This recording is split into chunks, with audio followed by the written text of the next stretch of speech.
Et cette sécheresse qui frappe le Sud, elle est évidemment très commentée sur les réseaux sociaux, notamment par les climato-sceptiques.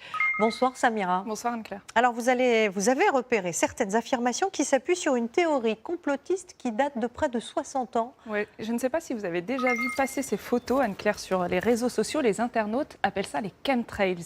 L'idée, c'est de dire que les avions lâcheraient derrière eux des traînées de produits chimiques pour les déverser sur les populations. C'est un grand classique du complotisme. La théorie se propage surtout dans les années 90. À ce moment-là, déjà, les adeptes accusent les avions de nous empoisonner. Dans les années 2000, c'était pour nous stériliser. Avec le Covid, les traînées blanches étaient là pour répandre la maladie.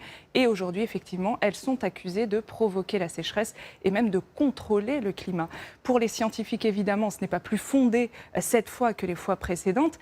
Parce qu'on a l'explication, Anne-Claire. Les moteurs d'avion lâchent de la vapeur d'eau et à moins 50 degrés en fonction de l'humidité dans l'atmosphère, ça crée des cristaux de glace. Et c'est ça, les nuages que vous voyez. Les formes suivent tout simplement la trajectoire des avions. Et plus il y a d'avions, plus il y a de traits.